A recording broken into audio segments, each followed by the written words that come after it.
હવે શરૂ થવા જઈ રહ્યો છે દેશનો સૌથી મોટો કેસ આપકી અદાલત રજત શર્માની સાથે।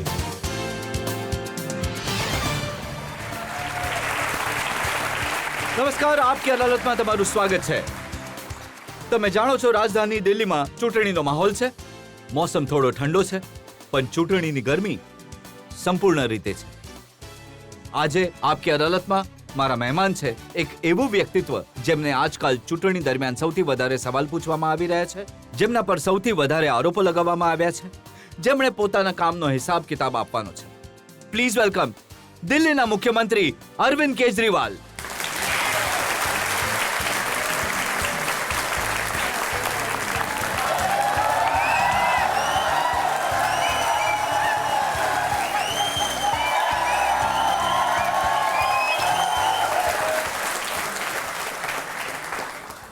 અને એ પહેલા કે હું આરોપો અને સવાલોનો સિલસિલો શરૂ કરું, હું આમંત્રિત કરી રહ્યો છું આપકી અદાલતમાં આજના જજ, જાણીતા પત્રકાર, રાઇટર, કોમેન્ટેટર પંકજ વોરાને।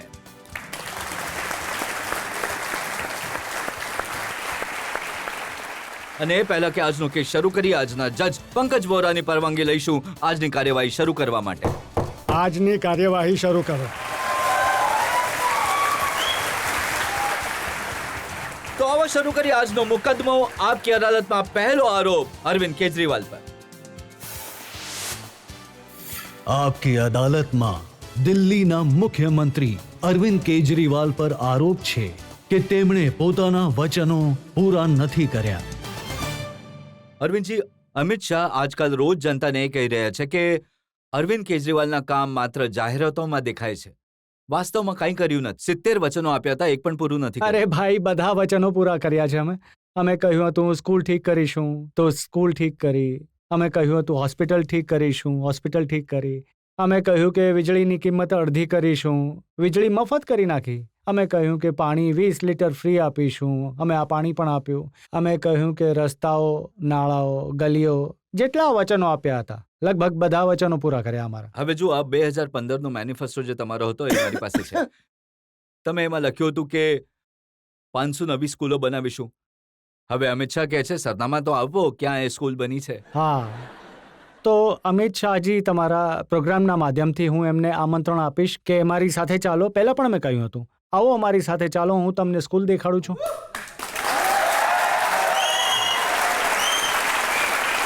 હવે બે વસ્તુઓ થઈ છે।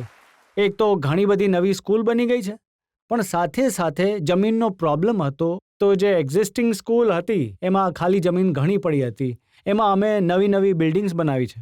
તો હમણાં તો દિલ્હીમાં દિલ્હી સરકારની 1024 સ્કૂલ છે। આ 1024 સ્કૂલોમાં બધા ભેગા કરીને 17,000 રૂમ છે। અમે દિલ્હીના સ્કૂલોમાં 22,000 નવા રૂમ એડ કર્યા છે। 17 વર્ષમાં 17,000 રૂમ બન્યા 1,000 સ્કૂલમાં, અમે 22,000 નવા રૂમ એડ કર્યા છે। લગભગ 1,000 નવી સ્કૂલોની કેપેસિટી ક્રિએટ કરી છે અમે લોકોએ, જેથી કરીને એટલા નવા છોકરાઓ ભણી શકે છે। તો અમે નવી સ્કૂલ પણ બનાવી છે અને એક્ઝિસ્ટિંગ સ્કૂલમાં અમે કેપેસિટી પણ એડ કરી છે। કોંગ્રેસના સુભાષ ચોપરા મને કહી રહ્યા હતા કે 15 વર્ષ શીલાજી ચીફ મિનિસ્ટર રહી, એમણે સ્કૂલો બનાવી હતી, એમની રૂમોને રંગી બંગીને તમે તમારી કહી રહ્યા છો। નહીં, એવું તો નથી। તો 17,000 જૂના હતા, તો હું તો તમને ડેટા પૂછું, 22,000 પાછલા 5 વર્ષમાં બન્યા, તો હવે ટોટલ 17 અને 22। પણ જે તમે નવી બનાવી એના વિડીયો તો અમિત શાહજીએ અપલોડ કર્યા છે સોશિયલ મીડિયા પર। એ ઘણું ખોટું કર્યું એમણે।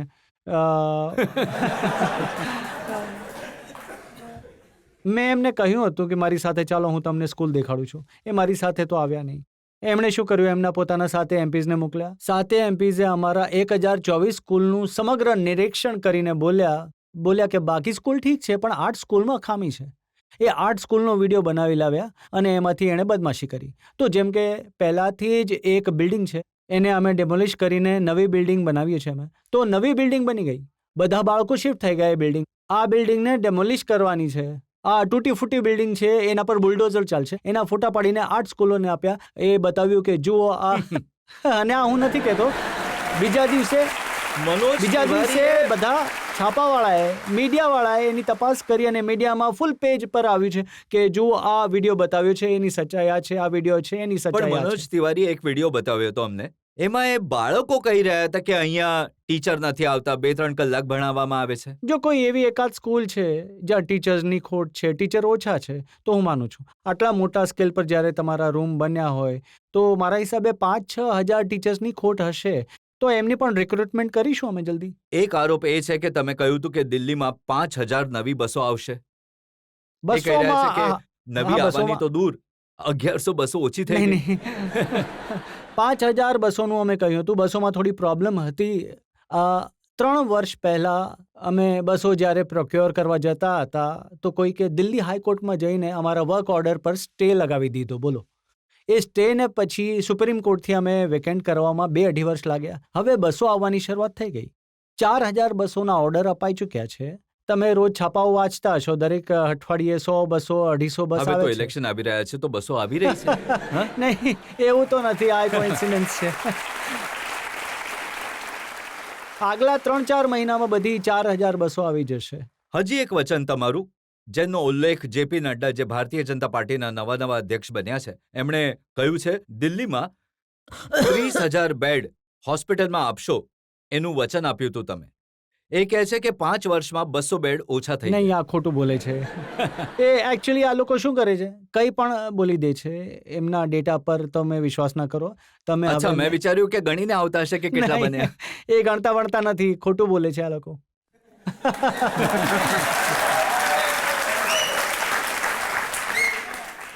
એ તો કહે છે કે ખોટું બોલવામાં સૌથી આગળ કેજરીવાલ છે. તો હું તમને ઇન્વાઇટ કરું છું અને તમે અમિત શાહજીને પણ તમારા ચેનલ દ્વારા લખો. હું અને અમિત શાહજી સ્કૂલોમાં જઈશું અને સ્કૂલોની અંદર જે રીતની શિક્ષા ક્રાંતિની દિલ્હીની અંદર આવી છે એ તો આખી દુનિયા જુએ છે ને. આજે દિલ્હીના સ્કૂલોની અંદર જે પરિવર્તન આવ્યા છે એ દેશને માટે જ નહીં, દુનિયાને માટે એક કેસ સ્ટડી છે. દિલ્હીના હેલ્થ સેક્ટરમાં જે રિફોર્મ્સ આવ્યા છે, મોહલ્લા ક્લિનિક બન્યા છે. મોહલ્લા ક્લિનિક જોવા માટે કોફી અન્નાન આવ્યા હતા, સ્પેશિયલી ઇન્ડિયા. નોર્વેની ફોર્મર પ્રાઇમ મિનિસ્ટર આવી હતી જોવા માટે. યુએનએ આના પર કહ્યું છે કે ઘણું શાનદાર મોહલ્લા ક્લિનિક જે મોડેલ છે એ શાનદાર છે. તો આખી દુનિયા વખાણ કરે છે. લગભગ 2 કરોડ લોકોની સારવાર થઈ ગઈ છે અહીંયા. 2 કરોડ પેશન્ટ સારવાર કરાવી ચૂક્યા છે છેલ્લા 5 વર્ષમાં. તો સારી વસ્તુ થાય છે. એનો પણ વિડીયો નડ્ડાજીએ અપલોડ એ કર્યો પણ છે. ખોટું કર્યું.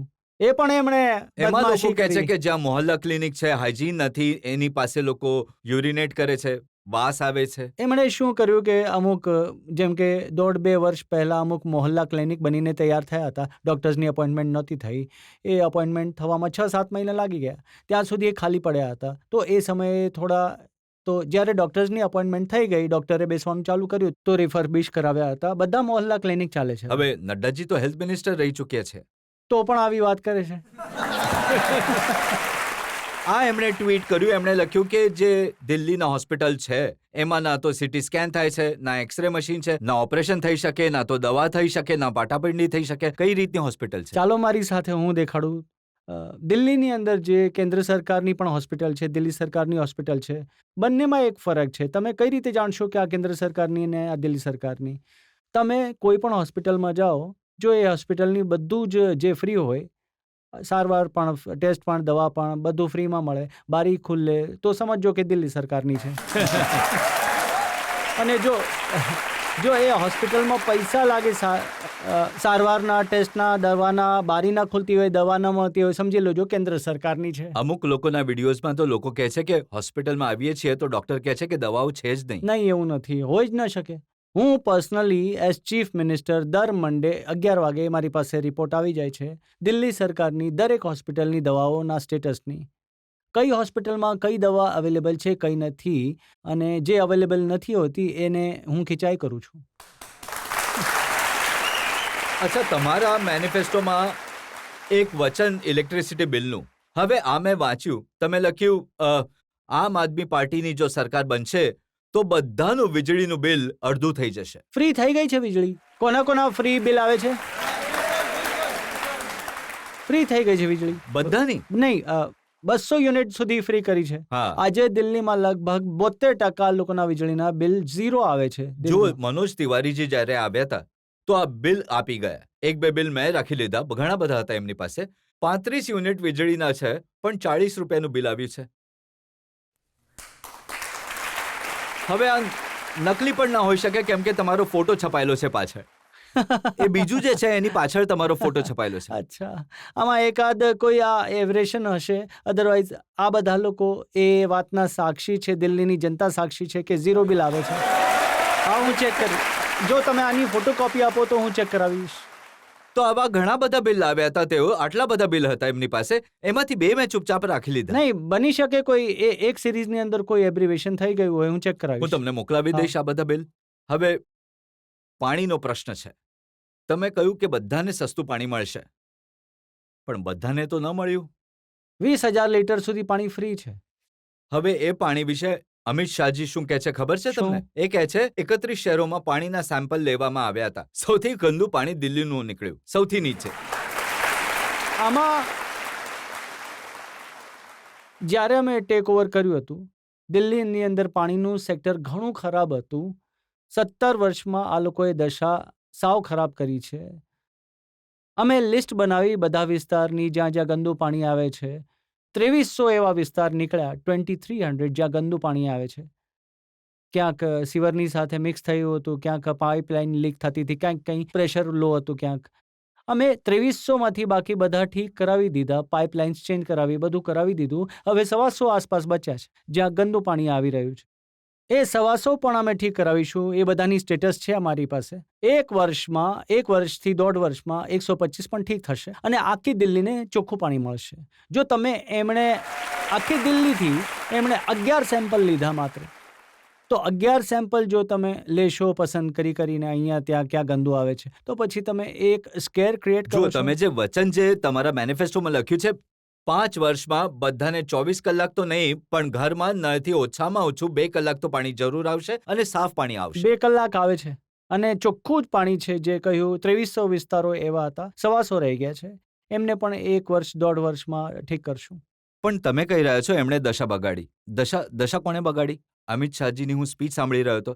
એ એમ કહી રહ્યા હતા કે દિલ્હી જલ બોર્ડ પહેલા એમાં 22 કરોડનું નુકસાન હતું. જ્યારથી અરવિંદ કેજરીવાલજી ચેરમેન બન્યા છે 800 કરોડનું નુકસાન થઈ એ રહ્યું છે. ખબર નહીં ક્યાંથી લાવે છે ફિગર. ભગવાન જ માલિક છે એમના ફિગર્સના. એમના પર વિશ્વાસ તો તમે ના કરો. એટલે ભારતીય જનતા પાર્ટી ખોટાની ફેક્ટરી છે. અચ્છા, એ વાત સાચી છે કે તમે વચન આપ્યું હતું કે દિલ્હીમાં 10 થી 15 લાખ સીસીટીવી કેમેરા લગાવીશું? અમે વચન આપ્યું હતું દિલ્હીમાં સીસીટીવી કેમેરા લાગી જશે. સીસીટીવી કેમેરા લાગવાના ચાલુ થઈ ગયા છે. 1.5 લાખ લાગી ચૂક્યા છે. 1.5 લાખ હજી લાગવાના છે. તો કુલ 3 લાખનો ઓર્ડર થઈ ચૂક્યો છે. પણ હું નંબર્સ પર નથી જતો. આખી દિલ્હીના ખૂણે ખૂણામાં સીસીટીવી કેમેરા લગાવવા માટે 30 લાખ કેમેરાની જરૂર પડશે તો 30 લાખ લગાવીશું. પણ ખૂણે ખૂણે સીસીટીવી કેમેરાથી કવર કરીશું. અને એક વાત સારી એ છે કે જ્યાં જ્યાં સીસીટીવી કેમેરા લાગે છે ત્યાં ક્રાઇમ રેટ ઘણો ઓછો થઈ ગયો છે. અને ઘણી એવી વાત પણ મેં સાંભળી છે કે ઘણા લોકો મને કહે છે કે અમારી ગલીમાં દારૂ પીને છોકરાઓ બદમાશી કરતા હતા, હવે સીસીટીવી લાગી ગયા છે તો ગાયબ થઈ ગયા છે. જુગાર રમતા હતા, એ ગાયબ થઈ ગયા છે. તો એ રીતે ઘણી ઇમ્પ્રુવમેન્ટ આવી છે લો પણ એન્ડ આજે જ મેં ઓર્ડરમાં. બીજેપીના નેતાઓના ભાષણ સાંભળ્યા. બધા જ કહે છે એ જે 1.5 લાખ કેમેરાનો તમે જે દાવો કરો છો એમાંથી 1.25 લાખ તો મોદીજીએ લગાવ્યા છે. એટલે આ લોકો એવા લોકો છે એટલે કોઈ પણ વસ્તુની ક્રેડિટ લઈ લેશે. હું તમને એક ઉદાહરણ આપું છું. બિલકુલ બિલકુલ. હમણાં થોડા દિવસો પહેલા અમિત શાહજી લાજપતનગર આવ્યા હતા. લાજપતનગરમાં સ્ટેજ પર બોલ્યા કે કેજરીવાલે કહ્યું હતું કે હું દિલ્હીમાં સીસીટીવી કેમેરા લગાવીશ 15 લાખ. એ જે તમે કહેતા હતા 15 લાખ સીસીટીવી કેમેરા લગાવીશ. હું દૂરબીન લઈને ફર્યો હતો, મને એક કેમેરા ના દેખાયો. જ્યારે કે 1.5 લાખ સીસીટીવી કેમેરા છે તમારા એરિયામાં લાગ્યા છે. સીસીટીવી કેમેરા છે 1.5 લાખ તો લાગી ક્યાંક ચૂક્યા. લાગ્યા છે, ક્યાંક નથી અમુકના નથી લાગ્યા. હજી તો 1.5 લાખ લાગ્યા છે. બાય ચાન્સ એ થયું, એક મિનિટ, બાય ચાન્સ એ થયું કે જે સ્ટેજથી બોલતા હતા એની જ ઉપર 3 સીસીટીવી કેમેરા હતા. ત્યાંની RWA ને ગુસ્સો આવ્યો. એમણે સીસીટીવી કેમેરાની રેકોર્ડિંગ કરીને બીજે દિવસે એમને મોકલાવી અમિત શાહજી જે સ્ટેજ પર તમે બોલતા હતા ત્યાં 3 સીસીટીવી એમના જ વિશે તો એ કહી રહ્યા છે કે આ મોદીજીએ જે પૈસા આપ્યા હતા એનાથી લાગ્યા નહીં, છે. મોદીજી આજ સુધી એક પૈસો નથી આપ્યો સીસીટીવી કેમેરાના. અમે માંગતા હતા, અમે કહ્યું અમે દિલ્હીના સીસીટીવી કેમેરા માટે પૈસા આપો, ફંડ આપો, પણ એમણે ના આપ્યા. અમે કહ્યું 200માં કેમેરા લગાવવા છે, નિર્ભયા ફંડથી આપો, ના આપ્યા. એક પૈસો એમણે નથી આપ્યો, એક કેમેરા એમણે નથી લગાડ્યો, પણ હજુ કંઈ મોડું નથી થયું. હજી 3 લાખ અમે લગાડશું, 3 લાખ એ લોકો લગાડે. મળીને કામ કરવું જોઈએ. દિલ્હી પણ અમારું છે, એમનું પણ છે, દિલ્હી બધાનું છે જ. દિલ્હીને સારું કરવું અચ્છા, આપણી સીસીટીવી કેમેરા જેટલા તમે ઈચ્છતા હતા એટલા નહીં લગાવી શક્યા. નહીં, એવું નથી. મેં આખી દિલ્હીમાં જેટલી જરૂર હોય એ 3 લાખ લાગ્યા પછી હવે આઈડેન્ટિફાઈ કરીએ છીએ કે ક્યાં ક્યાં બાકી છે, એ બધામાં તો લગાડીશું. આ 10 લાખ 15 લાખનો ફિગર એ ક્યાંથી ખબર આવે? નથી એ ક્યાંથી લાવ્યા છે. એમને જ પૂછજો ને, અને એમને બોલાવો આપકી અદાલતમાં. એ તો એમ પણ પૂછી રહ્યા હતા કે વાઈફાઈનું વચન આપ્યું હતું. મેં પણ ગઈ ચૂંટણીના સમયે હોર્ડિંગ જોયા હતા, આખી દિલ્હીમાં વાઈફાઈ ફ્રી મળશે. લાગવાનું ચાલુ છે. ઘણું મોડું શરૂ થયું. મોડું થઈ ગયું. આટલા બધા કામો હતા, 5 વર્ષ લાગી જાય ને કામ કરવામાં. લાગવાના ચાલુ થઈ ગયા અને ઘણા જલ્દી કમ્પ્લીટ થશે. ઘણા એરિયામાં લાગી ગયા છે વાઈફાઈ. એક વસ્તુ જે ઇલેક્શનમાં ઇશ્યુ નહીં બની પણ જે દિલ્હીની જનતાને હર્ટ કરે છે એ છે દિલ્હીનું પોલ્યુશન, દિલ્હીની હવા. દિલ્હીની હવામાં ઝેર છે અને એ તકલીફ લોકોને છે કે 5 વર્ષ તમારી સરકાર રહી, તમે પોલ્યુશન માટે કાંઈ નહીં કર્યું. હું થોડો તમને ડેટા આપી દઉં. જ્યારથી મારી સરકાર બની હતી ત્યારથી 2015થી 2019 સુધી દિલ્હીમાં પોલ્યુશન 25% ઓછું થયું છે. અમે એનાથી સેટિસ્ફાઈડ નથી, પણ સારી વાત એ છે કે પોલ્યુશન વધ્યું નથી, વધવાની જગ્યાએ એ થોડું ઘણું ઓછું થયું છે. ઓછું કેમ થયું? એના 3-4 મોટા કારણ છે. એ કારણ એ કે પહેલાં દિલ્હીમાં વીજળી ઘણી જતી હતી, પાવર કટ થતા હતા. એ તમે જોયું હતું, હોન્ડાના જનરેટર લાલ રંગના બધી જગ્યાએ દરેક રહેતા. જગ્યા 6 લાખની આસપાસ જનરેટર હતા, બધા એ નકામા થઈ ગયા છે કારણ કે દિલ્હીમાં 24 કલાક વીજળી છે. એનાથી એક તો પોલ્યુશન ઓછું થયું. બીજી, સેન્ટ્રલ ગવર્મેન્ટે, હું ક્રેડિટ આપું છું, જ્યાં આપવી પડે ત્યાં હું આપવાનો છું ક્રેડિટ. સેન્ટ્રલ ગવર્મેન્ટે ઈસ્ટ વેસ્ટ પેરિફેરલ વે બનાવ્યો છે. દિલ્હીની ચારે તરફ એક રિંગ રોડ છે.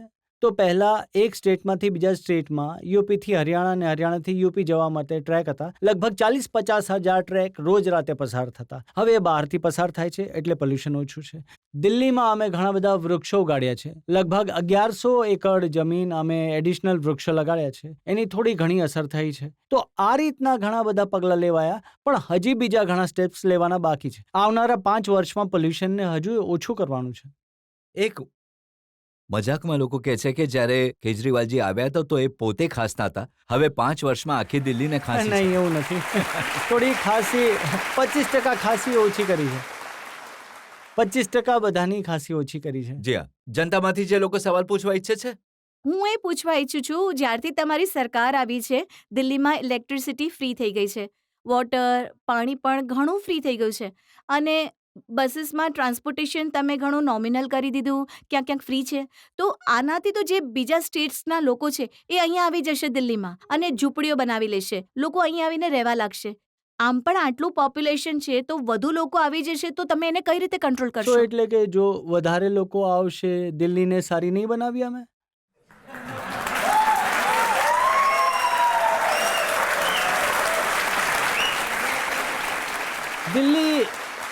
દિલ્હી દિલવાળાઓની છે. દિલ્હી દેશનું દિલ છે અને આખા દેશના લોકોનું બધાનું સ્વાગત છે દિલ્હીની અંદર. દિલ્હી મિની ઇન્ડિયા છે. તક છે અમારા માટે એક બ્રેક લેવાનો. એક બ્રેક માટે રોકાઈશું અને બ્રેક બાદ આપકી અદાલતમાં અરવિંદ કેજરીવાલ પર આરોપો અને સવાલોનો વધુ એક દોર. એક પત્ર જે મનોજ તિવારીએ લોકોને લખ્યો છે, એમાં લખ્યું છે કે 40,000 ઘર બનાવવાનું કામ શરૂ થઈ ગયું છે અને આવા 2 લાખ ઘર 2022 સુધીને તૈયાર થઈ જશે. ક્યાં ચાલુ કર્યું છે અમને દેખાડી દો. મને લઈ જાય ને કાલે મનોજ તિવારી, ક્યાં મકાન બનાવે છે?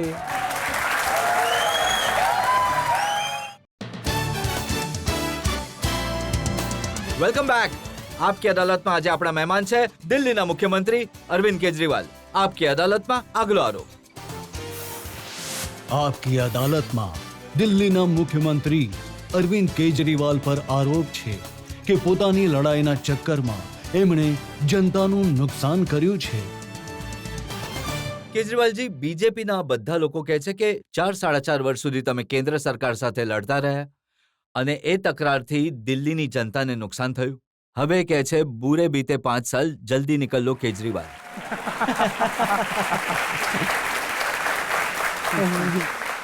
જનતા ઘણી ખુશ છે કામથી, દિલ્હી સરકારના કામથી. અને હું તો એ કહીશ કે જે રીતનું ક્રાંતિકારી કામ શિક્ષાના ક્ષેત્રમાં, સ્કૂલોના, હોસ્પિટલમાં, વીજળીના અને છ પાણીમાં, જે 4 ક્ષેત્રમાં ક્રાંતિકારી કામ છે, 70 વર્ષના ભારતના ઇતિહાસમાં કોઈ રાજ્યની સરકારે આવું ક્રાંતિકારી કામ કર્યું જ નથી આજ સુધી. લોકો ખુશ છે દિલ્હી સરકારથી. હું તમને ઉદાહરણ આપું છું. મનોજ તિવારીએ કહ્યું કે ગરીબોને ઘર આપનારી પ્રધાનમંત્રી આવાસ યોજના કેન્દ્ર સરકારની હતી. તમે એને લાગુ ન થવા દીધી. એના કારણે એક વર્ષમાં 3623 બેઘર લોકોનું મૃત્યુ થઈ ગયું. નહીં, ખોટું છે. એવી કોઈ પ્રધાનમંત્રીની યોજના નથી જેમાં 2 ઘરોના ઘર આપવામાં આવી શકે. એ ખોટું બોલી રહ્યા છે.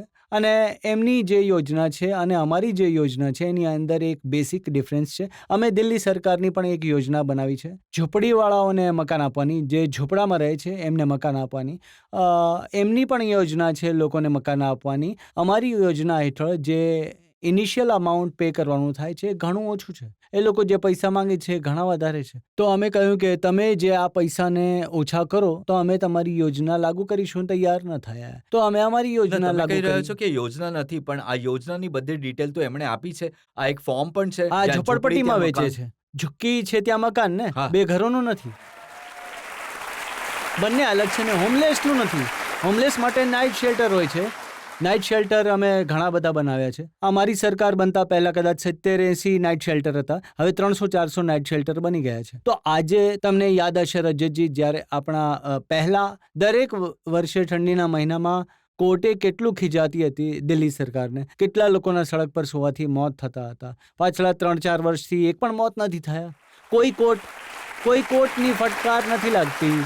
ઉપરથી કોર્ટના અમુક રિટાયર્ડ જજીસ અમારા નાઇટ શેલ્ટર્સ જોવા માટે આવ્યા છે. એમણે ઘણા વખાણ કર્યા છે કે નાઇટ શેલ્ટર્સની અંદર આ બેઘર લોકો છે જેમના વોટ નથી હોતા. અમે વોટ માટે નથી કામ કરતા. તો એમના માટે જેટલી શાનદાર અરેન્જમેન્ટ અમે નાઇટ શેલ્ટરમાં કરી છે એ બધા વખાણ કરે છે. ઇનફેક્ટ દર વર્ષે મીડિયા પણ જેને અંદર જવો છે.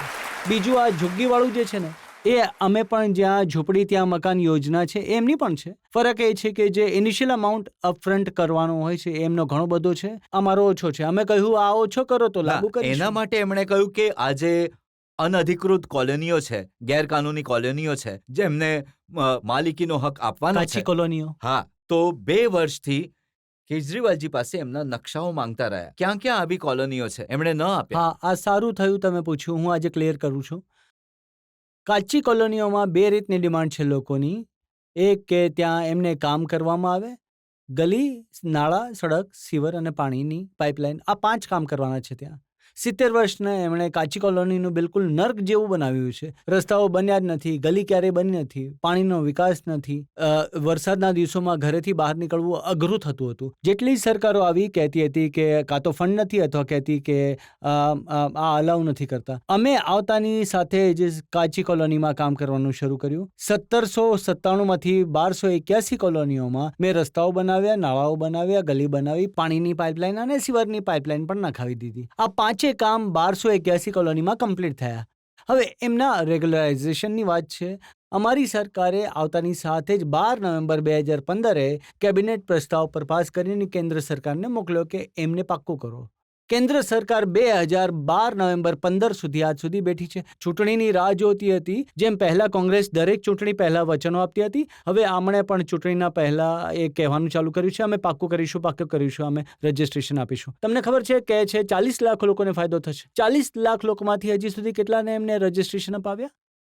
20 લોકોને. અને એ પણ રજીસ્ટ્રેશન, થોડું સાંભળી લો, 20 લોકોને રજીસ્ટ્રેશન આપ્યા. એ ખોટા રજીસ્ટ્રેશન છે. ખોટા કઈ રીતે? ખેતીની જમીન પર મકાનનું રજીસ્ટ્રેશન કરાવ્યું.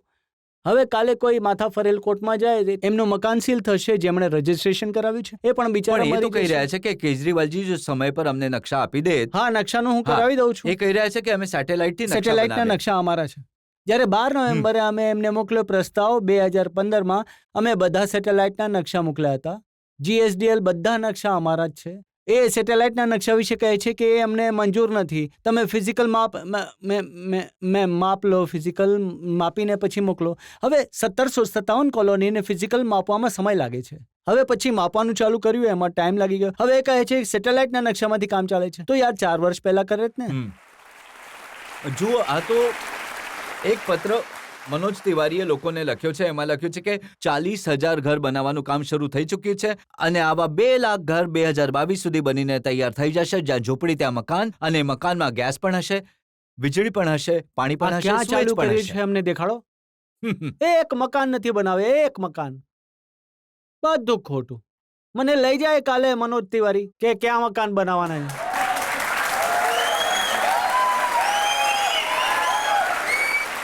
એક યોજના કેન્દ્ર સરકારની આયુષ્માન ભારત. હા, હવે આરોપ છે કે દિલ્હીના 1.5 કરોડ લોકોને તમે આયુષ્માન ભારતનો ફાયદો નહીં લેવા દીધો. આજે તમારી ચેનલ પર ડિસાઇડ થશે કે આયુષ્માન ભારત લાગુ થવી જોઈએ કે ન થવું જોઈએ. તમે કહેશો તો લાગુ કરીશું, તમે કહેશો કે ન કરો તો નહીં કરીએ. દિલ્હી સરકારની એક સ્વાસ્થ્ય યોજના છે.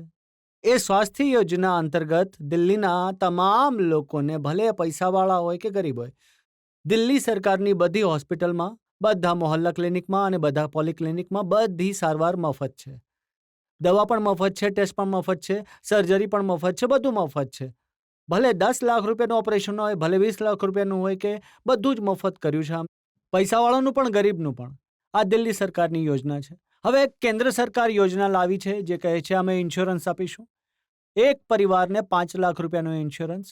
જો તમારું 6 લાખ રૂપિયાનું બિલ આવ્યું આખા પરિવારનું, કોઈનું પણ 6 લાખનું બિલ આવ્યું તો તમને પૈસા નહીં મળે. અને 5,80,000નો ઇન્સ્યોરન્સ બધાને નહીં મળે. જેની પાસે સ્કૂટર છે એને નહીં મળે, જેની પાસે મોટરસાયકલ છે એને નહીં મળે, જેની પાસે મોબાઈલ ફોન છે એને નહીં મળે, જેના ઘરમાં ફ્રીજ છે એને નહીં મળે, જેની આખા પરિવારની ઇન્કમ 10-10 હજારથી ઉપર છે એને નહીં મળે. કોઈ બચ્યું હોય તો કહો. મેં આજ સુધીના ફિગર્સ કાઢ્યા, હમણાં થોડી વાર પહેલા સુધીના.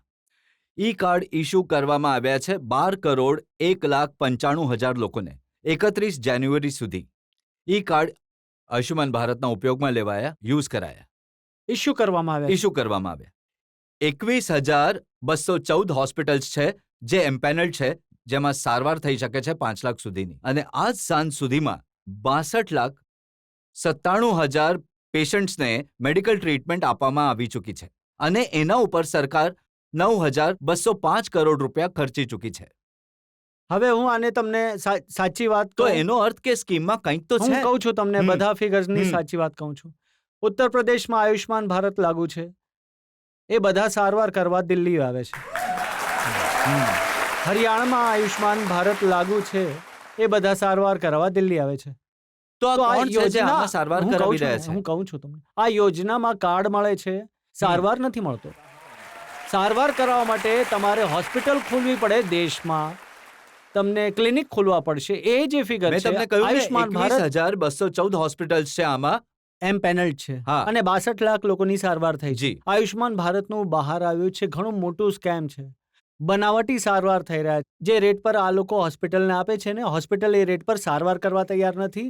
નકલી કાગળો બનાવવામાં આવે છે, નકલી પેશન્ટ બનાવે છે, સારવાર લોકોની થતી નથી. જો સારવાર થતી હોય તો યુપીના લોકો દિલ્હી સારવાર કરવા નથી આવતા. અમારી ગુરુ તેજ બહાદુર હોસ્પિટલ છે અહીંયા યુપી દિલ્હી બોર્ડર પર, એમાં 80% દર્દી ઉત્તર પ્રદેશના છે. અમને કોઈ સમસ્યા નથી, અમે બધાની સારવાર કરીશું. દિલ્હી દિલવાળાનું છે. જે આખા દેશથી આવશે એમની સારવાર અમે કરીશું.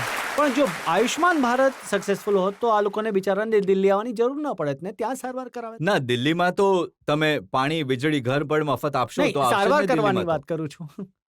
જો મારું કેવું એમ છે કે જો આયુષ્માન ભારતથી લોકોની સારવાર થાય તો એનાથી થઈ જાય, તમારી કહું છું સ્કીમથી ને. સારવાર થાય તો નહીં, એનાથી થઈ જાય. લોકોની લોકોની સારવાર સારવાર થવી જોઈએ. અમે એ પ્રપોઝલ પણ મોકલ્યું હતું કે બંને લાગુ કરીએ.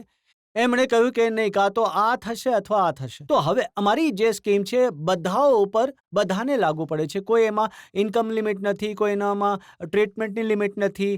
2 કરોડ લોકો પર જે સ્કીમ લાગુ છે એને છોડીને હું 1 લાખ લોકો પર સ્કીમને કઈ રીતે ઇમ્પ્લિમેન્ટ કરું? પણ એ પણ તો જુઓ કે એક વર્ષમાં લગભગ 9,000 કરોડ રૂપિયા લોકોને સારવાર માટે એના માટે મળ્યા હું છે. કહું છું ને કે આ ઘણો મોટો સ્કેમ છે રજતજી. આ બધું છપાઈ ચૂક્યું છે છપાઓમાં.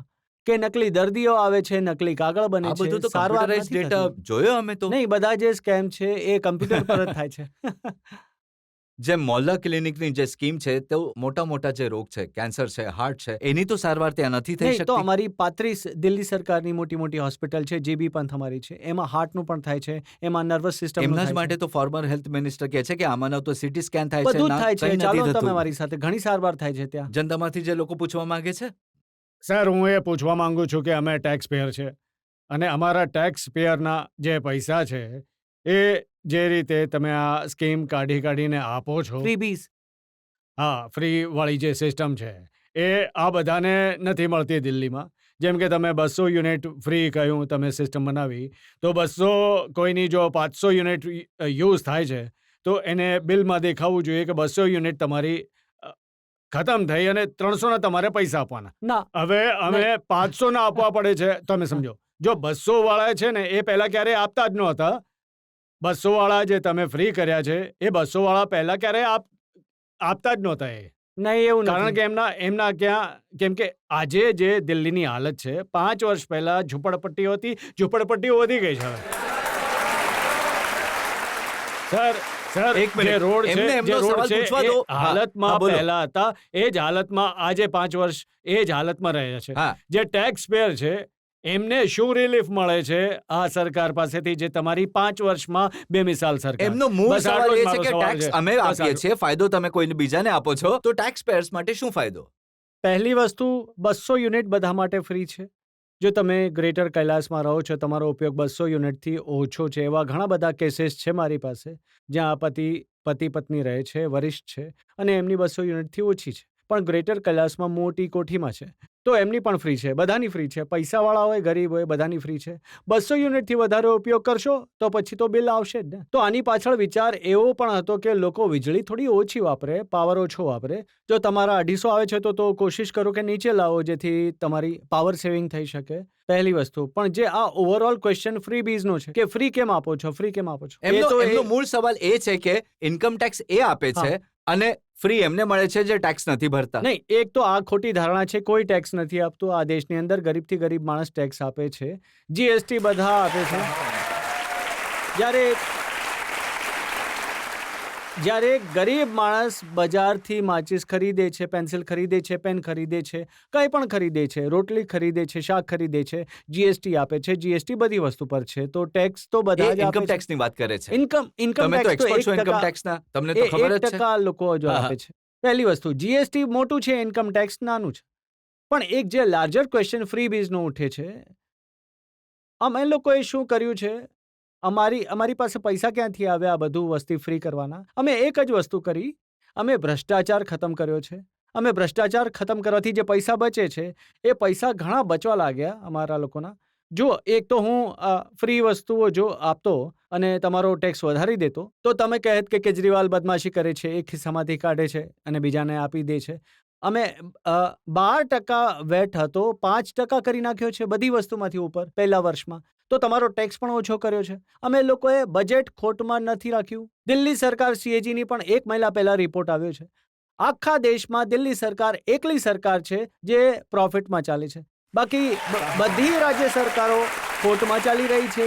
કેન્દ્ર સરકાર ખોટમાં ચાલે છે. CAGએ એ પણ લખ્યું છે કે દિલ્હી સરકાર માત્ર છેલ્લા 5 વર્ષમાં ફાયદામાં ચાલે છે, એના પહેલા નુકસાનમાં હતી. તો અમે સરકારને પણ ફાયદામાં રાખી. અમે કશેથી લોન નથી લીધી. તો મેં જે પૈસા બચાવ્યા ભ્રષ્ટાચાર રોકીને, એ પૈસાને નકામા ખર્ચાને રોકીને, એ પૈસાને હું જનતાની ઉપર એમને સુવિધા આપું છું. હવે ગુજરાતના ચીફ મિનિસ્ટરે પોતાને માટે એક પ્રાઇવેટ પ્લેન ખરીદ્યું છે 190 કરોડ રૂપિયાનું. મેં ક્યારે પોતાના માટે વિમાન નથી ખરીદ્યું. એ 190 કરોડ રૂપિયાથી હું વીજળી ફ્રી આપું છું, પાણી ફ્રી આપું છું. બસ થઈ ગયો. ના, તમે જો વિમાન ખરીદી લે તો શું એનાથી બવા ના જાત? તમારી દિલ્હીમાં ઉપર તો વિમાનની જરૂર જ નથી. તમારી ઉપર હેલિકોપ્ટર લેન્ડ કરતું હું હા. કેટલો ટ્રાફિકમાં ફસાઈને આવ્યું. હું મારા ઘરેથી મારું હેલિકોપ્ટર ઉડે અને તમારી છત પર અહીંયા ના તો ઉતારે. તમારા ઘર પર હેલિકોપ્ટરની જગ્યા છે, ના તો મારા છત પર. પણ એમનો મૂળ પ્રશ્ન એકનો એક ભાગ એ છે કે જે ઇન્કમ ટેક્સ આપે છે એને માટે શું કર્યું તમે? બધા માટે કર્યું. એમના વિસ્તારોમાં CCTV કેમેરા લાગે છે, સ્ટ્રીટ લાઇટ્સ લાગે છે, ફરિશ્તે સ્કીમ તમે સાંભળ્યું છે ફરિશ્તે સ્કીમમાં જો દિલ્હીની અંદર જો કોઈનો પણ એક્સિડન્ટ થાય છે, એક્સિડન્ટ કોઈનો પણ થાય છે, ભલે પૈસાવાળો ગરીબ હોય, જો કોઈનો પણ એક્સિડન્ટ થાય છે, નોર્મલી લોકો અટકી જતા હતા હોસ્પિટલ લઈ જવા માટે. એમને લાગતું હતું કે હોસ્પિટલ લઈ જઈશું તો બિલ તો માથે આવશે ને. હોસ્પિટલવાળા કહેશે પહેલા એડવાન્સ જમા કરાવો. હવે અમે કહી દીધું કે તમે નિયરેસ્ટ હોસ્પિટલમાં લાવો, બધો ખર્ચો દિલ્હી સરકાર આપશે. અમે 3000 લોકોના જીવ બચાવ્યા છે. તો દિલ્હીની અંદર સ્કૂલની અંદર, પ્રાઇવેટ સ્કૂલની અંદર 5 વર્ષથી ફીસ નથી વધારવા દીધી અમે. એમાં એમને પણ ફાયદો છે, બધાનો ફાયદો અચ્છા, છે. આટલા સારા તમે કામ કર્યા તો લોકસભા ઇલેક્શનની 7 સીટો હારી ગયા, 3જા નંબર પર આવ્યા તમે. એનું કારણ એ છે કે દેશની અંદર હવે લોકો લોકસભાને અને વિધાનસભાને અલગ અલગ દ્રષ્ટિકોણથી જુએ છે. જેમ કે ઓડિશાને લઈ લો. ઓડિશાનું લોકસભાની વિધાનસભાની ચૂંટણી એક દિવસે થઈ. એક વોટર જ્યારે બૂથમાં ગયો તો 2 મશીન સામે હતી. એણે એકમાં એક બટન દબાવ્યું, બીજામાં બીજું બટન દબાવ્યું. પણ ઓડિશામાં દિલ્હીમાં જ્યારે એમણે કોર્પોરેશનનું થયું એમાં પણ સાફ થઈ ગયા. કોર્પોરેશનની ચૂંટણીના કારણો હવે બીજા આ શું હતા, વાત થઈ? પણ જનતા માલિક છે. જનતાએ હરાવી દીધા તો હરાવી દીધા. તો આ વખતે તમને આશા છે કે જનતા તમને ફરીથી જીતાડી જનતા દેશે? માલિક છે જે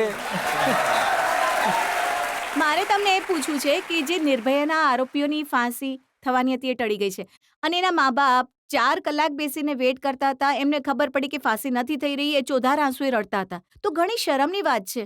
એમનું કહેવું છે કે એની પાછળ જે છે દિલ્હી સરકારનો હાથ છે, ફાંસી ટાળવાની પાછળ. નહીં, તો ખબર એના નથી વિશે કેમ તમારું એવું શું બોલે છે. કહેવું છે? દિલ્હી સરકારનો એમાં કોઈ રોલ નથી. એમાં એવું થયું છે કે જે આપણી એક્ઝિસ્ટિંગ આપણી લીગલ પ્રોસેસ છે, એમના વકીલે લીગલ પ્રોસેસનો ખોટો ઉપયોગ કર્યો છે. પહેલાં એક યુવાને જે ગુનેગાર જે એક ગિલ્ટી છે એણે મર્સી પિટિશન નાખી તો એ રિજેક્ટ થઈ ગઈ. ફાંસીની ડેટ મળી, પછી બીજાએ નાખી દીધી. એની રિજેક્ટ પણ થઈ ગઈ, બીજાએ ત્રીજાએ નાખી. ચારેય સાથે તો ના નાખી. તો એ પ્રોસેસનો ખોટો ઉપયોગ કરે છે.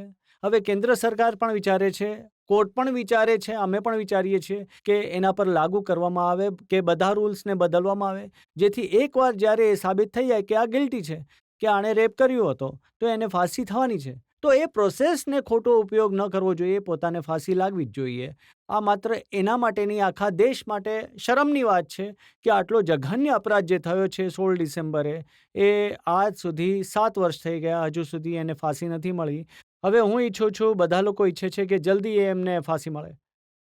પણ એમના પિતાનો જે ઉલ્લેખ તેઓ કરી રહ્યા હતા, એમના પિતાએ કહ્યું ફાંસી ક્યારે થશે એ કહેવું મુશ્કેલ છે, પણ આનો જવાબદાર કેજરીવાલ છે, બીજું કોઈ નહીં. આ ખોટું બોલે છે. એવું ન બોલવું જોઈએ. એમાં મારો શું રોલ છે કહો? દિલ્હી પોલીસ અમારી જો અંડર એમને જે નથી. કહેવામાં આવ્યું, એમણે કહ્યું કે 4 કલાક લોકો જે કોર્ટમાં બેસી રહ્યા હતા, રાહુલ મહેરાએ જે કે દિલ્હી સરકારના વકીલ છે, આવીને ઉલટો આરોપીઓનો પક્ષ લીધો હતો. નહીં, એમણે કોઈ આરોપીઓનો પક્ષ નથી લીધો. એમને કાયદો પૂછવામાં આવ્યો, એમણે કાયદાને કોર્ટની સામે મૂક્યો હતો. રાહુલ મહેરાનો આમાં કોઈ રોલ નથી. મારો કોઈ રોલ નથી. પોલીસ અમારી અંડરમાં નથી. લો એન્ડ ઓર્ડર અમારી અંડરમાં નથી. અમારી પાસે માત્ર કેન્દ્ર સરકારથી ફાઇલો આવે છે, જેલમાં મોકલીએ છીએ. જેલની ફાઇલો આવે છે, કેન્દ્ર સરકારને મોકલીએ.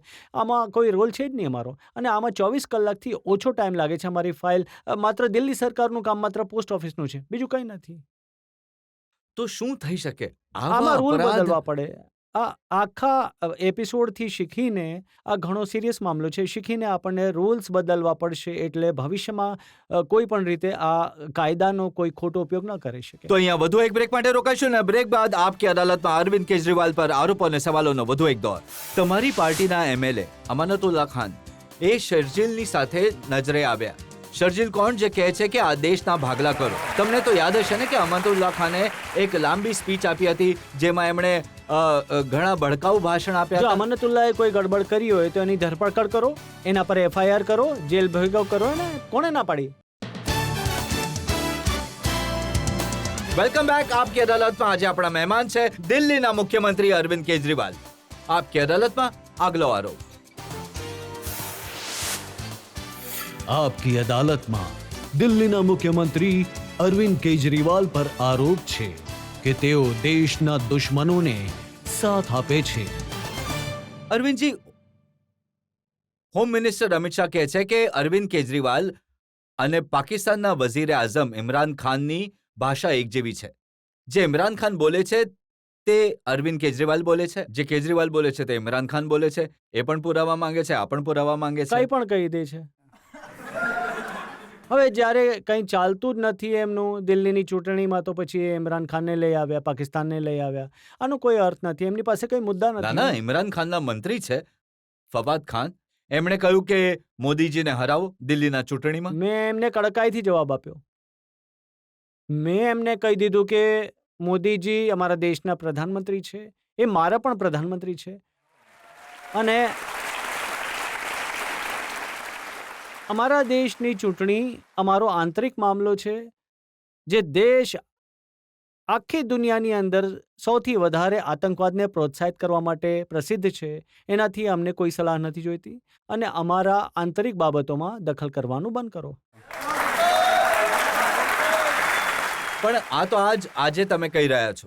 7 મહિના પહેલા તમે મોદીજી માટે શું કહ્યું હતું એ હું તમને સંભળાવી દઉં છું.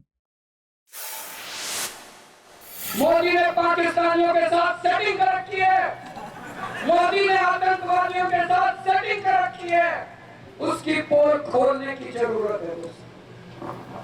आज जब आप गांव के अंदर में जाओगे, कुछ लोग भ्रमित हैं, कुछ लोग कहते हैं मोदी राष्ट्रवादी है, कुछ लोग कहते हैं मोदी देशभक्त है. आज आपकी जिम्मेदारी है जाके कहना कि मोदी जैसे बड़ा देशद्रोही कोई नहीं है दोस्तों. ઓહો, પ્રધાનમંત્રી ત્યારે પણ હતા એ તમે કહી રહ્યા હતા કે એમની પાકિસ્તાન સાથે સેટિંગ છે. તો આ અમારી અંદરની બાબત છે. એ આપણા દેશની બાબત છે. હા, ચૂંટણી દરમિયાન એ અમને કંઈ પણ કહે છે, અમે એમને કંઈ પણ કહીએ, પણ પાકિસ્તાનને અમારી ચૂંટણી દરમિયાન દખલઅંદાજી કરવાનો કોઈ અધિકાર નથી. આજે અમિત શાહજી મને કંઈ પણ કહી શકે છે. હું અમિત શાહજીને કંઈ પણ કહી શકું છું. હું મનોજ તિવારીને કંઈ પણ કહું છું. પાકિસ્તાની અમારી વચ્ચે અમને કંઈ નહીં કહી શકે. હા, મારા તમે એવું કહી શકો કે પાકિસ્તાન સાથે સેટિંગ છે. એટલે કે જે પણ તમે ક્લિપ ચલાવી છે, એ ક્લિપના પહેલા અને પછી જે કહેવામાં આવ્યું એ પર્ટિક્યુલર કોન્ટેક્ટ સાથે કહેવામાં આવ્યું. તો મારું કહેવું એમ છે કે જ્યારે ચૂંટણી થાય છે, ચૂંટણીમાં આરોપ અને પ્રત્યારોપ એ પ્રકારની વાતો થાય, પણ એ પાર્ટીઓની વચ્ચે થાય છે. ભારતીય જનતા પાર્ટી છે, કોંગ્રેસ છે, આમ આદમી પાર્ટી છે, આ બધી પાર્ટીઓ દેશનો ભાગ છે. અમે એકબીજાના દુશ્મન નથી, વિરોધી છીએ, વિપક્ષ છીએ. જ્યારે પાકિસ્તાનની વાત આવે છે તો અમે ત્રણેય એક થઈ જઈએ છીએ. પછી અમે ત્રણેય એક થઈને પાકિસ્તાન સાથે લડીએ. પણ પાકિસ્તાન અમારી વચ્ચે એ કહે છે કે આને જીતાવી દો, એવું નહીં ચાલે. પાકિસ્તાન વચ્ચે દખલઅંદાજી ન કરી શકે. તમે કહો છો અમિત શાહ કંઈ પણ કહી શકે. એમણે શું કહ્યું એ હું તમને કહું છું. અમિત શાહજીએ કહ્યું કે 2 વર્ષ પહેલા JNUમાં ભારત કે ટુકડે ટુકડે હોંગેના નારા લાગ્યા હતા. મોદીજીએ નારાઓ લગાડવા વાળાઓને જેલમાં મોકલ્યા હતા. તો કેજરીવાલ એમના સપોર્ટમાં પહોંચી ગયા. એમની સાથે ઘણો અન્યાય થઈ હું રહ્યો ક્યારે ગયો? છે. JNU ગયા હતા ને તમે? એમના સપનામાં આવ્યો હોય શું?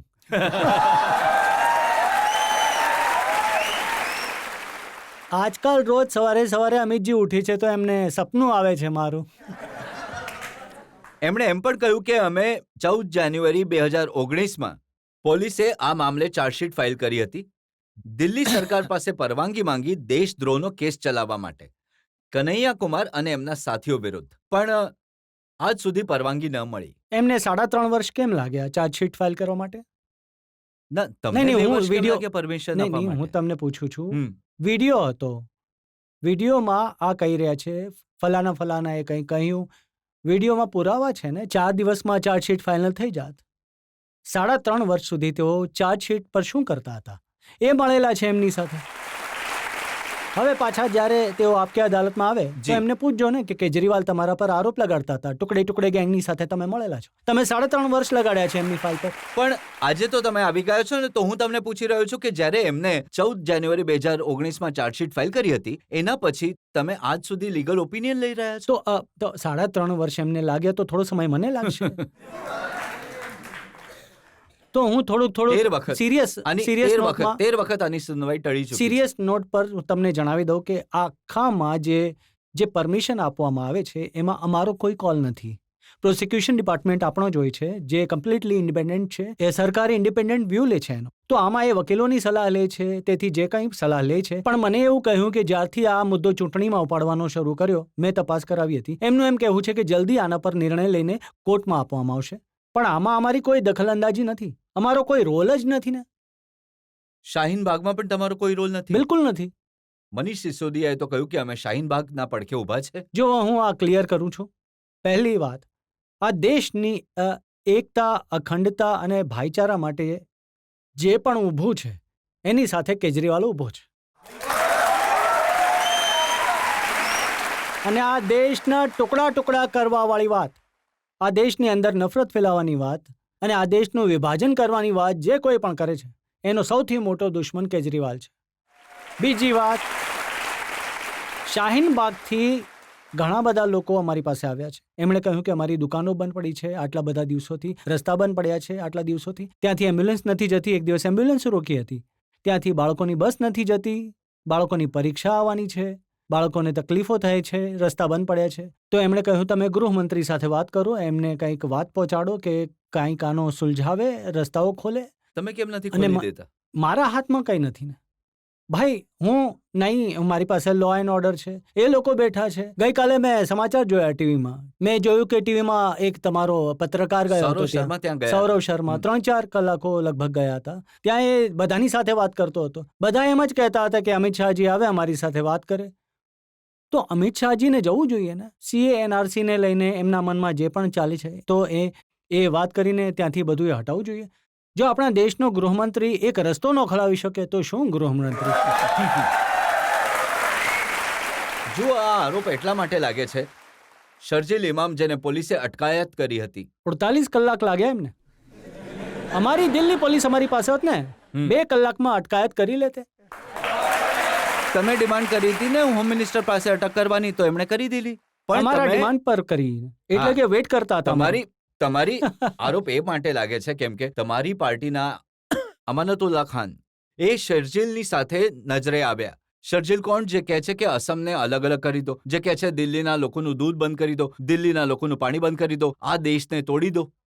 એનું તો અમે કહ્યું ને કે આની અટકાયત કરી દો, સખતમાં સખત સજા આપો, અમે તો કહ્યું છે. તો પોતાના પાર્ટીના MLA ને નહીં કહો ક્યાં કે છે? એને પણ દેખાડો. પકડો. હું તમને વિડીયો દેખાડો, દેખાડું છું, હા, એકવાર દેખાડો. બતાવી દઉં. સારું થયું અમે વિડીયો લઈને આવ્યા, તમે તો માંગી લીધું. આ શરજીલ છે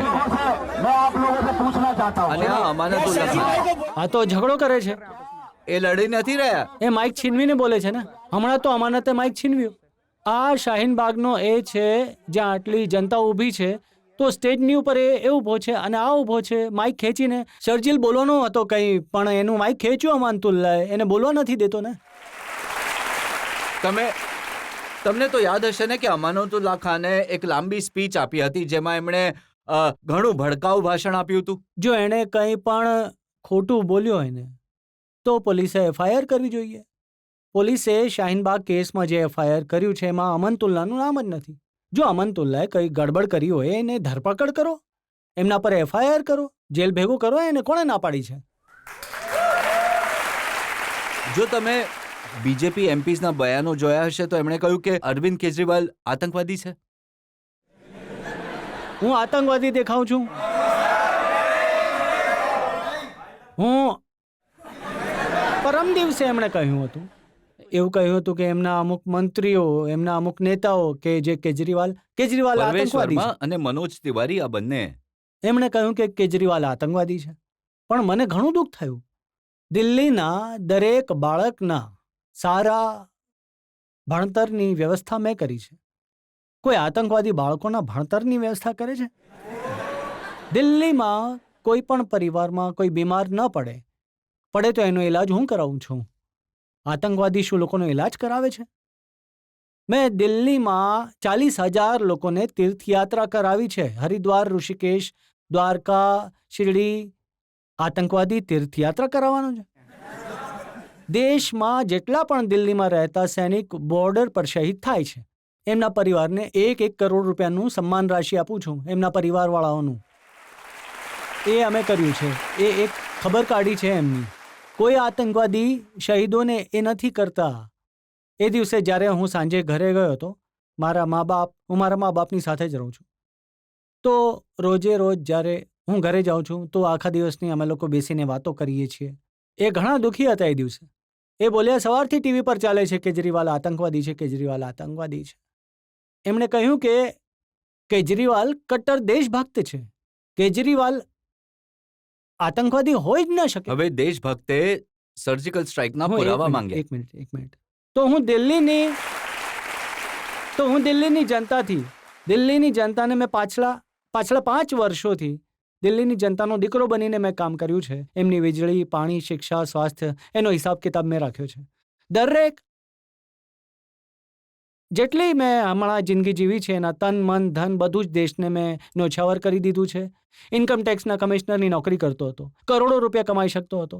મેં કમિશનરની નોકરી છોડીને અન્ન આંદોલનમાં ભાગ લીધો. 2013માં તમને યાદ હશે 2 વાર મેં અનશન કર્યું હતું. 15 દિવસ સુધી ભૂખ્યો હતો હું. હું ડાયાબિટીસનો પેશન્ટ છું. દિવસમાં 4 વાર મને ઇન્જેક્શન લાગે છે. અને કોઈ પણ ડૉક્ટર તમને બતાવશે કે જે ડાયાબિટીસનો પેશન્ટ હોય, જો ઇન્સ્યુલિન પર છે, એ 4 કલાક ભૂખ્યો રહી જાય તો એ મરી પણ શકે છે. મેં 15 દિવસ અનશન કર્યું હતું. ઉપરવાળાની કૃપા છે કે હું જીવતો છું. તો મેં મારો જીવ દાવ પર લગાડ્યો છે દેશ માટે. અને આ લોકો કહે છે હું આતંકવાદી છું.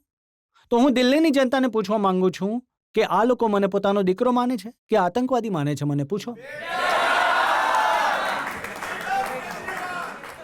ભારતના ગૃહમંત્રી અમિત શાહ એમણે કહ્યું કે અરવિંદ કેજરીવાલ અને એમની પાર્ટીને વોટ નહીં આપતા.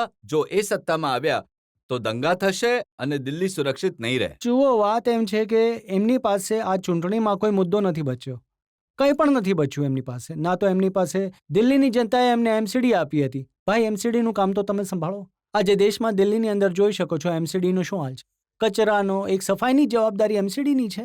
એમના પ્રાઇમરી સ્કૂલો છે, સ્કૂલ જોઈને જોયો કેટલી ખરાબ સ્થિતિ છે. સફાઈની શું હાલત છે. હું અમિત શાહજીને કહેવા ઈચ્છું છું કે રોજ તમે દિલ્હીના લોકોને મળીને 2 કરોડ લોકોને મળીને મેં 5 વર્ષમાં દિલ્હી સુધારી છે. આ કેજરીવાલે નથી કર્યું. વીજળી, પાણી, સ્કૂલ, હોસ્પિટલ બધાની સાથે મળીને કર્યું છે મેં.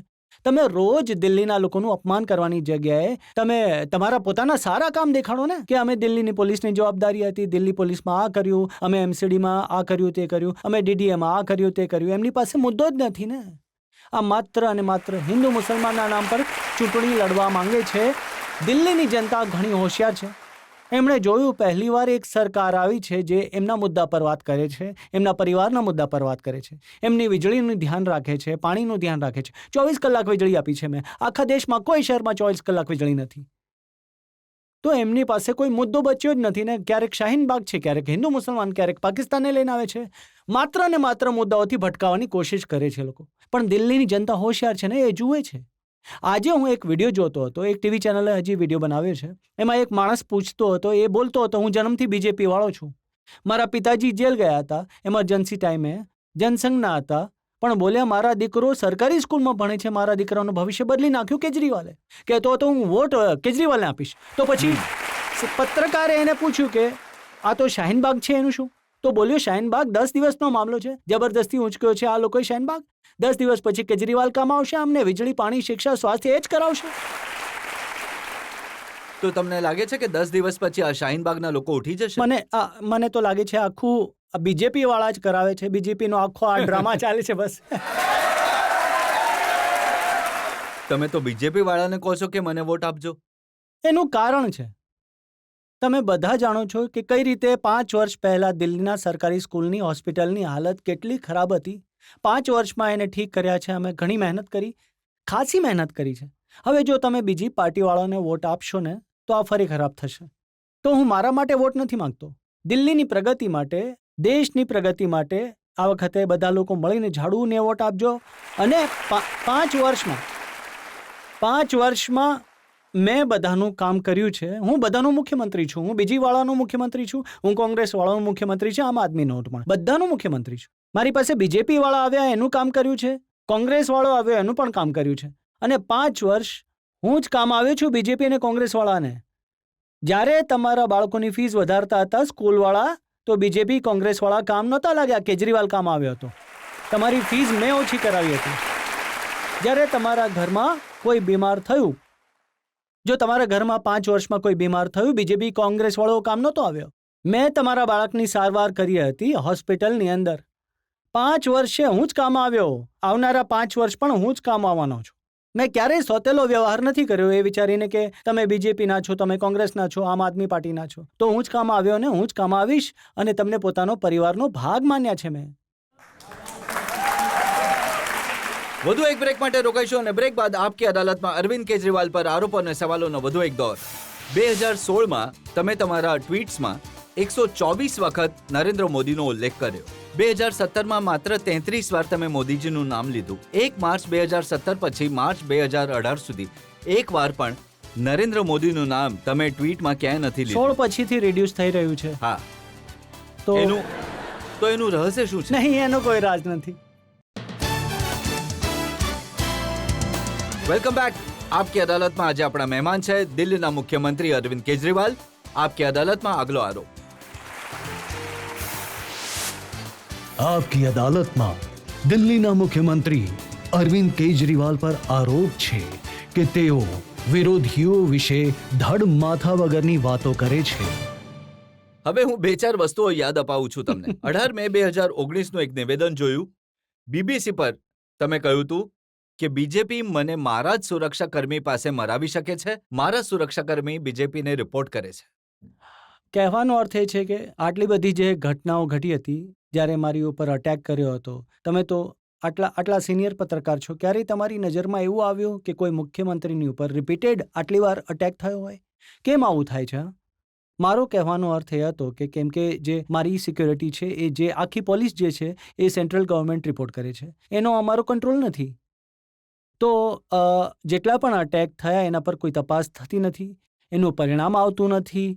એવું કઈ રીતે થઈ શકે કે એક મુખ્યમંત્રીની ઉપર રિપીટેડલી સરકારી ફંક્શન્સમાં એક સરકારી ફંક્શન હતું, એમાં સ્ટેજ પર આવીને કોઈ ઇંક ફેંકીને ગયું, અને આ બધા ઓફિસર ત્યાં બેઠા હતા, મોટા મોટા ડિગ્નિટરીઝ બેઠા હતા. એવું કઈ રીતે ના, આ થઈ તો હું માનું છું કે લોકતંત્રમાં આવું ન થવું જોઈએ. કોઈ ચૂંટાયેલા પ્રતિનિધિ વિશે આ રીતની વસ્તુઓ થાય. પણ હવે તો તમારી પાસે સિક્યોરિટી ઘણી છે, સાંભળ્યું એ છે? સિક્યોરિટી બધી એમને રિપોર્ટ કરે છે ને. મારું એ કહેવું હતું. તો એમને આના વિશે ભલે એમને રિપોર્ટ કરે, મને રિપોર્ટ કરે, એમની જવાબદારી છે ને. દિલ્હી સિક્યોરિટી, દિલ્હીના મુખ્યમંત્રીની સિક્યોરિટી, મંત્રીની સિક્યોરિટી, એમને એન્શ્યોર કરવું પડશે. વધુ એક નિવેદન તમને યાદ કરાવું. આ 14 જાન્યુઆરી 2019 તમે તમારી પાર્ટીના કાર્યકર્તાઓને કહ્યું મોદી હિટલર છે, આ જો પાછો પાવરમાં આવી ગયો તો ચૂંટણી નહીં કરાવે, આ કોન્સ્ટિટ્યુશન બદલી નાખશે. તો ચૂંટણી તો કરાવી રહ્યા છે, તમે લડી રહ્યા છો. જેમ મેં કહ્યું કે ચૂંટણીઓ દરમિયાન જે પણ એ પણ આરોપ પ્રત્યારોપ કરે છે, હું પણ આરોપ પ્રત્યારોપ કરું છું. 18 માર્ચ 2016. હવે આ તો ચૂંટણીનો સમય નહોતો. ચીફ જસ્ટિસ ઓફ ઇન્ડિયા હતા, બધા જજ હતા. તમે કહ્યું મેં જજીસને પરસ્પર વાત કરતા સાંભળ્યા છે કે એમના ફોન ટેપ કરાવવામાં આવે છે. ઘણા જજ કહે છે, તમને પણ કહેતા હશે. તમે સ્માઇલ કરો છો. મને તો કોઈ નથી કહેતું. ઘણા જજીસ કહે છે એ લોકોનો ફોન ટેપ તો થાય તમે છે. કહો છો કે સરકાર જાસૂસી કરાવે છે. તો તમારી પણ કરાવતી હશે. જરૂર કરાવતા હશે. પહેલા કોંગ્રેસ કરાવતી હતી, હવે બીજેપી કરાવે છે. તો તમે સરકારમાં છો, તમે પણ કોઈની જાસૂસી કરાવો છો? મારી પાસે છે જ નહીં. મારી પાસે તો જો ના પોલીસ છે, ના લો એન્ડ ઓર્ડર છે, એવું કંઈ છે જ નહીં. હવે 15 ડિસેમ્બર 2015નો તમારો હું એક એક કરીને પાછળ જઈ રહ્યો છું. જ્યારે મોદી મારી બરાબરી રાજનીતિમાં ન કરી શક્યા તો કાયરતા પર ઉતરી આવ્યા, સીબીઆઈ મોકલી દીધી. મોદી સાયકોપેથ છે. પાછલા 5 વર્ષમાં જે રીતે અમને લોકોને એ પ્રતાડિત કરવામાં આવ્યા છે, મારી ઓફિસ પર સીબીઆઈની રેડ થઈ, મારા ઘરે દિલ્હી પોલીસની રેડ થઈ હતી, મારા બેડરૂમની અંદર દિલ્હી પોલીસ આવીને બધું શોધીને ગઈ છે. તમે વિચારી શકો, સિટિંગ ચીફ મિનિસ્ટરની અંદર એ જ સ્ટેટની પોલીસ, અને શું આરોપ હતો? કોઈ આરોપ નહોતો. સિટિંગ ચીફ મિનિસ્ટરના બેડરૂમને આખો શોધીને ગઈ છે. તો એમનો હેતુ શું હતો? એમનો હેતુ હતો યાર ફાઇલ બાઇલ મળી જાય, કાચા કાગળો બેડરૂમમાં રાખતા હોય તો. હું કંઈ કાગળ વાગળ રાખતો નથી, એમને કંઈ મળ્યું નહીં એટલે હું કાબૂમાં આવ્યો નથી હજી સુધી. પણ હવે શું થઈ ગયું? હવે મિલીભગત છે, તમે પણ કંઈ નથી કહેતા, એ પણ કંઈ નથી નહીં, કરતા? એવું નથી. જ્યારે કોઈ ઇશ્યુ ઉઠ્યા છે ત્યારે મેં વાત કરી છે. વગર ઇશ્યુએ તો હું વાત કરતો જ નથી. ના, મેં થોડો ડેટા એનાલાઇઝ કર્યો. 2016માં તમે તમારા ટ્વીટ્સમાં 124 વખત નરેન્દ્ર મોદીનો ઉલ્લેખ કર્યો. એટલે ટીકા કરી. 2017માં માત્ર 33 વાર તમે મોદીજીનું નામ લીધું. 1 માર્ચ 2017 પછી માર્ચ 2018 સુધી એક વાર પણ નરેન્દ્ર મોદીનું નામ તમે ટ્વીટમાં ક્યાંય નથી લીધું. 18 પછી હજી શરૂઆત કરી છે, એનું એનાલિસિસ મળ્યું નથી મને. આ ડેટા તો ત્યાં સુધીનો એટલે કે નીકળે છે. 16 પછીથી રિડ્યુસ થયું છે. હા. તો એનું રહસ્ય શું છે? નહીં, એનો કોઈ રાજ નથી, એનું કોઈ અથવા suspense એ નથી. રહસ્ય તમે જણાવવા નથી માંગતા? નહીં, એવું કંઈ નથી. મારો હેતુ માત્ર અને માત્ર દિલ્હીના લોકોને કામ કરાવવાનો છે. જેમ કે હું એક ઉદાહરણ આપું છું, જ્યારે કોઈ કામ ફસાતું હતું તો એ પછી અમારે એમની સાથે વાત કરવી પડતી, કેન્દ્ર સરકાર, એલજી સાહેબ. જેમ પહેલાં બધી ફાઇલો અમારી એલજી સાહેબ પાસે જ હતી, તો સીસીટીવી કેમેરાની ફાઇલ એલજી સાહેબ પાસે 2-2.5 વર્ષથી પેન્ડિંગ પડી હતી. જ્યારે પણ હું જતો હતો કહેતા હતા કે સર કરી દો ને, કહેતા હતા 2 અઠવાડિયા તો લાગી જશે, કરી દઈશ. પછી એક દિવસ હું ને મનીષ ગયા, કહ્યું સર કરી દો. બોલે આવતા અઠવાડિયે. મેં કહ્યું કે નહીં, અમે બેઠા છીએ, આજે તો કરાવીશું જ. તમે 1 અઠવાડિયું લો, 2 અઠવાડિયે લો, ચિંતા જ નથી. તો 10 દિવસનું અમે ધરણું કર્યું હતું, તમને યાદ હશે. તો એમના સીસીટીવી કેમેરાની ફાઇલો ક્લિયર કરાવવા, મોહલ્લા ક્લિનિક બનાવવા, એમની વીજળી સસ્તી કરાવવા, એમનું પાણી સસ્તું કરાવવા, એના માટે હું સૌથી પહેલાં હાથ જોડું છું, પછી પગ પકડું છું. પછી જ્યારે કોઈ વાત નથી બનતી તો ક્યારેક ધરણા કરવા પડે છે. તો હવે આ બીજેપીના લોકો કહે છે કે તમને કેવી સરકાર જોઈએ છે? કામ કરવાવાળી સરકાર જોઈએ કે ધરણા પ્રદર્શન કરવાવાળી જોઈએ?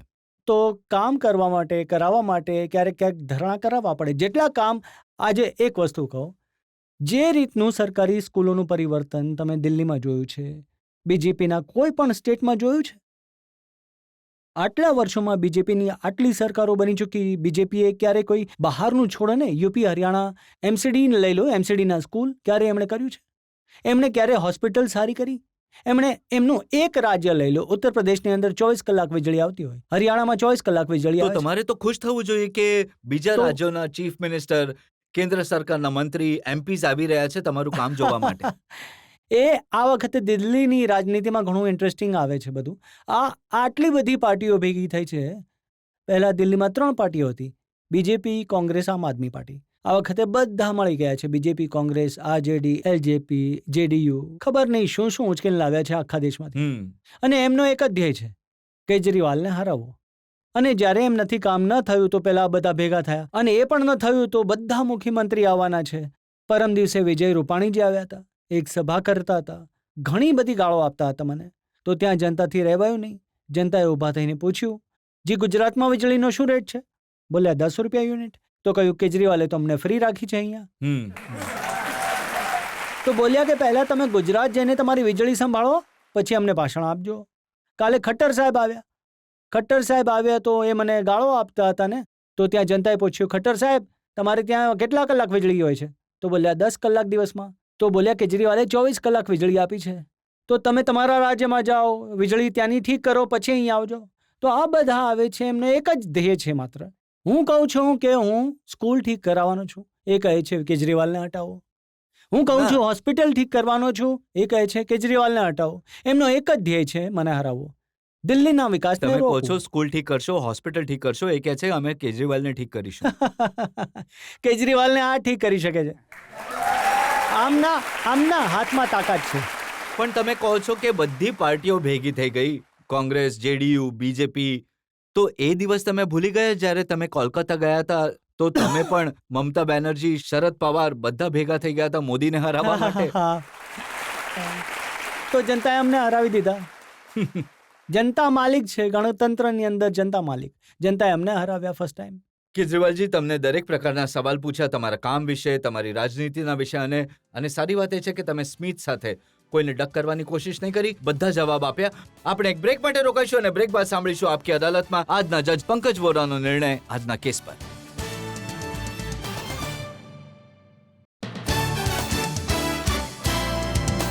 Welcome back. આપકી અદાલતમાં આજે આપણે કેસ ચલાવ્યો દિલ્હીના મુખ્યમંત્રી અરવિંદ કેજરીવાલ પર, જે ચૂંટણીના મેદાનમાં છે. એમને પૂછ્યું એમના કામ વિશે, એમને પૂછ્યું વિરોધીઓ એમના પર જે આરોપો લગાવ્યા એના વિશે, એમના નિવેદનો વિશે. હવે સમય છે આપકી અદાલતમાં આજના જજ પંકજ વોરાના નિર્ણયનો. કેજરીવાલ સાહેબ પર ઘણા બધા આરોપો લાગ્યા અને એમણે આરોપોની ઘણી સફાઈને ઘણી સરસ રીતે જવાબ આપ્યા છે. આ બધી વાતોને ધ્યાનમાં રાખીને કેજરીવાલને બાઇજ્જત બરી કરે છે. અને એક વાત અદાલત માને છે કે દિલ્હીમાં 8 ફેબ્રુઆરીમાં ચૂંટણી થવાની છે. તો કેજરીવાલના એમની પાર્ટીના જે ભવિષ્ય વિશે નિર્ણય લેવાનો હક માત્ર દિલ્હીના લોકોને જ છે અને કોઈ અદાલત એનો નિર્ણય નહીં આપી શકે. તો એટલે આ અદાલત કેજરીવાલજીને સલાહ આપે છે કે તેઓ પોતાની કામની ચર્ચા દિલ્હીના લોકોની સામે રાખે અને તેઓ જેનો પર નિર્ણય લેશે. ધન્યવાદ. એ આશા સાથે, એ વિશ્વાસ સાથે કે આવનારી ચૂંટણીમાં દિલ્હીની જનતા સમજી વિચારીને નિર્ણય લેશે, કામ પર નિર્ણય કરશે, નામ પર નિર્ણય લેશે. આજનો કેસ અહીં સમાપ્ત કરીએ છીએ. આવતા અઠવાડિયે આપની સાથે મુલાકાત થશે એક નવા વ્યક્તિત્વ સાથે. ત્યાં સુધી નમસ્કાર.